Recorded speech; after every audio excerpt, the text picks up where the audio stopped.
ప్రభుత్వం మొండి వైఖరి, సిగ్గు సిగ్గు రాష్ట్ర ప్రభుత్వం మొండి వైఖరి.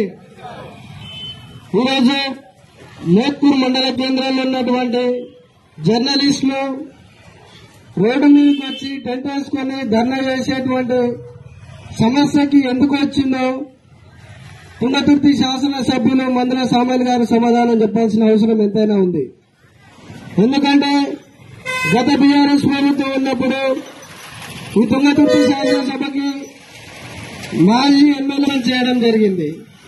మరి జిల్లా కలెక్టర్ గారే ఒక జీవో రిలీజ్ చేసి ఇక్కడ ఉన్నటువంటి జర్నలిస్టులకి ఇల్లు మంజూరు చేయాలన్నటువంటి జీవో ఇస్తే మరి ఆ జీవో ఇప్పుడు ఎందుకు పనిచేస్తలేదో అదే జిల్లా కలెక్టర్ ఉంది. ఎందుకు ఒక ప్రభుత్వం వచ్చినప్పుడు ఒక జీవో, ఇంకో ప్రభుత్వం వచ్చినప్పుడు ఇంకో జీవో వర్తిస్తుందా?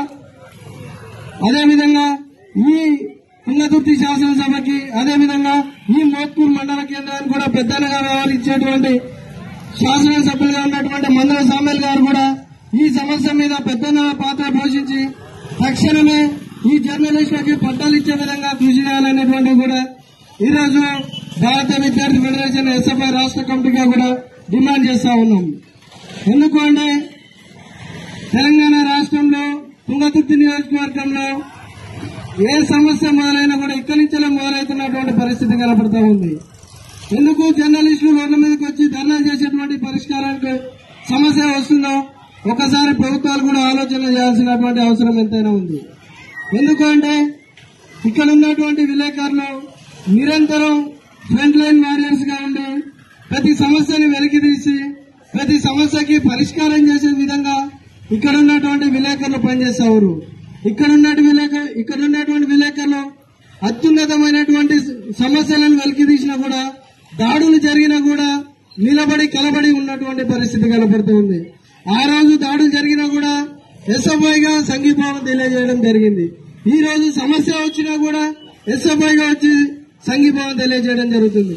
అంటే ఈ ప్రజాప్రభుత్వం అని చెప్పుకునేటువంటి కాంగ్రెస్ ప్రభుత్వంలో కూడా ఇంకా ధర్నాలు చేయాలా, ఇంకా నిరసన కార్యక్రమాలు చేయాలా, ఇంకా ఈ రకమైనటువంటి జర్నలిస్టులను కూడా ఇబ్బంది పెట్టేటువంటి పరిస్థితులు ఎందుకు పునరావృతమవుతున్నాయో ఒకసారి ప్రభుత్వం కూడా మరొకసారి ఆలోచన చేయాల్సిన అవసరం ఎంతైనా ఉంది. ఎందుకంటే పోరాడితే పోయేదేమీ లేదు, బానిస సంఖ్యలు తప్ప. పోరాటం చేయాలి. పోరాటం చేసే దాంట్లో మా సపోర్టు గాని మా సంఘీభావం గాని పూర్తి స్థాయిలో ఎవ్వరు కూడా నాణ్యమైన డిమాండ్ల కోసం ధర్నాలు చేస్తే మా సపోర్ట్ ఉంటాయని కూడా ఈ సందర్భంగా తెలియజేస్తా ఉన్నాం. అదేవిధంగా ఇక్కడ ఉన్నటువంటి విలేకరులు నిరంతరం ప్రజా సమస్యల మీద పనిచేసేటువంటి వాళ్ళే కనబడతా ఉన్నారు. మేము కూడా గత 10-12 సంవత్సరాల నుంచి మోత్కూరుకి చాలా అనుసంధానంగా ఉద్యమాలు నిర్వహిస్తా ఉన్నాం. రూపాయి ఆశించకుండా వార్తలు రాసినటువంటి విలేకరులలో మోత్కూరు విలేకరులే అని ఈ సందర్భంగా మేము గర్వంగా చెప్పదలుచుకున్నాం. ఎందుకంటే జిల్లా వ్యాప్తంగా జిల్లా ఉద్యమాలు చేసినాం, రాష్ట్ర వ్యాప్తంగా రాష్ట్ర ఉద్యమాలు చేసుకుంటూ వచ్చినాం. కాకపోతే నీతి నిజాతిగా విలేకరులు ఒక ప్రజా ఉద్యమాల వైపు గాని, ఓ ప్రజా విద్యార్థి సమస్యల వైపు గాని క్షుణ్ణంగా గాని పరిశీలనగా రాసినటువంటి విలేకరులలో ఈ మోత్కూరు విలేకరులు కూడా ఉన్నటువంటి అంశం ఈరోజు మేము సభాముఖంగా తెలియజేయాల్సిన అవసరం ఎంతైనా ఉన్నది. ఈ సమస్యల పరిష్కారం అయ్యేంత వరకు కూడా భారత విద్యార్థి ఫెడరేషన్ ఎస్ఎఫ్ఐ పూర్తి సహకారంగా సంఘీభాగంగా ఉంటుందని కూడా తెలియజేస్తూ నాకు ఈ అవకాశం ఇచ్చిన మీ అందరికీ కృతజ్ఞత తెలియజేస్తూ ముగిస్తా ఉన్నాం.